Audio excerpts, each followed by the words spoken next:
Aku Dina. Aku Aul. Aku Naila. Aku Ayun. Kami dari kelompok teknik kemasan.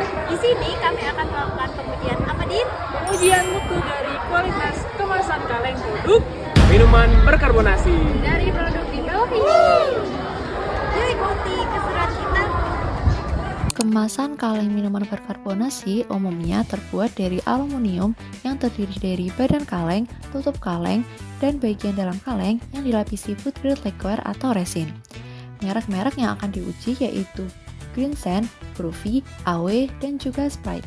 Masing-masing dari merek tersebut akan diberikan pengujian yang sama untuk mengetahui merek minuman berkarbonasi mana yang memiliki kualitas kemasan paling baik. Pengujian yang pertama yaitu dilakukan dengan memberikan tekanan menggunakan injakan. Dari hasil pengujian terlihat bahwa setiap merek menunjukkan tingkat ketahanan yang berbeda. Beberapa kaleng mengalami deformasi atau penyok namun masih mampu menahan isi produk tanpa kebocoran. Sementara itu merek AW mengalami kebocoran setelah menerima tekanan injakan yang sama. Pengujian yang kedua, kami melakukan drop test pada kemasan kaleng dengan menjatuhkannya dari ketinggian yang sama untuk melihat ketahanannya terhadap benturan. Hasil pengujian menunjukkan bahwa beberapa kaleng mengalami sedikit penyok, sementara merek Greensand mengalami sedikit kebocoran. Karena pada pengujian pertama, kaleng merek AW mengalami kebocoran, kami melakukan pengujian ulang dengan sampel baru. Kali ini minuman berada dalam kondisi dingin sebelum diinjak. Hasilnya, kaleng hanya mengalami penyok dan tidak mengalami kebocoran. Hal ini menunjukkan bahwa hasil pengujian dapat dipengaruhi oleh kondisi sampel maupun faktor lainnya.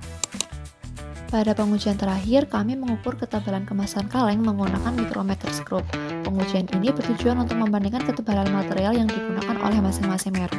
Hasil pengukuran menunjukkan bahwa ketebalan kaleng merek AW adalah 7,5 mm, Groovy 8 mm, Sprite 8 mm, dan Greensand 7 mm. Seluruh sampel memperoleh skor 4 pada visual produk karena kemasan kaleng masih dalam kondisi baik, tulisan dan logonya terlihat jelas, serta tidak ditemukan kerusakan pada permukaan kaleng. Pada uji ketahanan terhadap tekanan menggunakan metode injak, Groovy Root Beer dan Sprite mendapatkan skor tertinggi karena hanya mengalami sedikit perubahan bentuk dan tidak mengalami kebocoran. Sementara itu, Greensand dan AW mendapatkan skor 3 karena kaleng terlihat sedikit penyok setelah diberi tekanan, meskipun masih dapat melindungi produk dengan baik. Pada drop test, Greensand memperoleh skor terendah karena mengalami sedikit kebocoran setelah dijatuhkan. Sedangkan Groovy Root Beer, AW, dan Sprite hanya mengalami sedikit penyok, yaitu penyok ringan tanpa kebocoran sehingga tetap memperoleh skor yang baik. Dari hasil pengukuran ketebalan, Groovy Root Beer dan Sprite memiliki ketebalan kaleng paling besar yaitu 8 mm, sedangkan Greensand memiliki ketebalan paling rendah yaitu 7 mm. Hal ini menunjukkan bahwa kaleng lebih tebal memiliki ketahanan lebih baik terhadap tekanan dan juga benturan. Secara keseluruhan, Groovy Root Beer dan Sprite memperoleh skor tertinggi yaitu 11 dengan kategori very good, AW memperoleh skor 10 dengan kategori good, sedangkan Greensand memperoleh skor 9 dengan kategori good. Berdasarkan hasil tersebut, dapat disimpulkan bahwa Groovy Root Beer dan Sprite menunjukkan performa kemasan kaleng terbaik karena memiliki ketahanan lebih baik terhadap tekanan dan benturan serta ketebalan kaleng lebih tinggi dibandingkan sampel lainnya. Produk dengan kemasan terbaik jatuh kepada Sekian dari kami. Dadah!